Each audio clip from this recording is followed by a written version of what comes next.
The Jacksonville Jaguars, they're accustomed to playing in London, and this is actually the first time that they're staying back-to-back weeks across the pond. And this time they played the Buffalo Bills, who are coming off that great win against their division rivals in the Miami Dolphins. Really imposed their physicality on that speedy offense for the Miami Dolphins. Now, they did suffer some injuries. They're missing Tre'Davious White, who tore his Achilles, out for the year.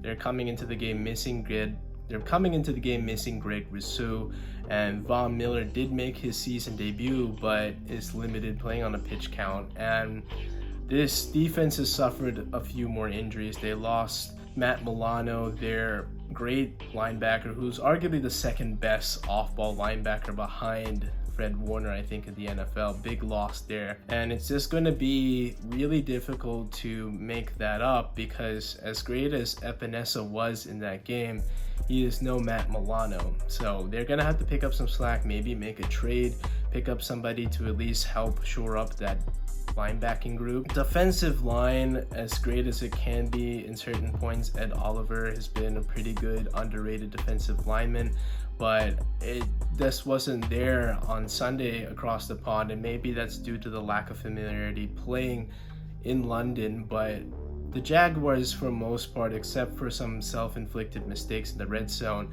were very dominant. Their offensive line was able to control the line of scrimmage on a consistent basis and eventually wore down that Bills front to allow Travis Etienne to run loose. There were two big touchdowns that basically put the game out of reach, and Trevor Lawrence found Calvin Ridley, Christian Kirk on consistent basis, and this is probably since opening day the best the Jaguars offense has looked against an NFL opponent. So we're still in the works.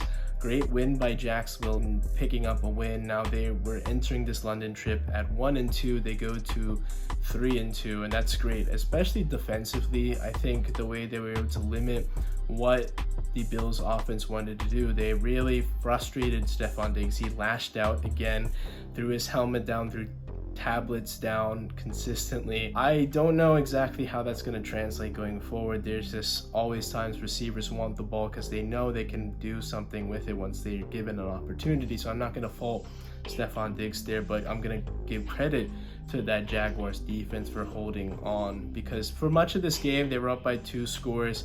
That final margin 25-20 is a lot closer than it would be, and again, that's due to mistakes by Trevor Lawrence. There were 2 fumbles in plus side territory that came back to bite the Jaguars that made this game a lot closer than it really was. So again, I've always preached this to Trevor Lawrence throughout this year and even in years past, that ball security is my biggest knock on him.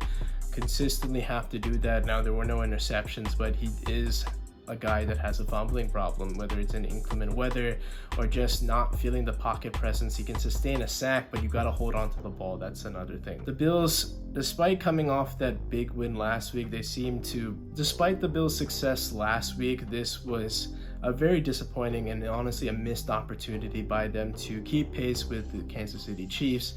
And just now with these defensive injuries, is going to be interesting to see how they navigate it moving forward, because the AFC is full of talented offenses. They still have yet to play the Kansas City Chiefs later this year, and they'll be due to play the Bengals later on. If that defense is still showing that it's fairly leaky, I don't know what even Josh Allen can do to overcome a patchwork defense in the Buffalo Bills.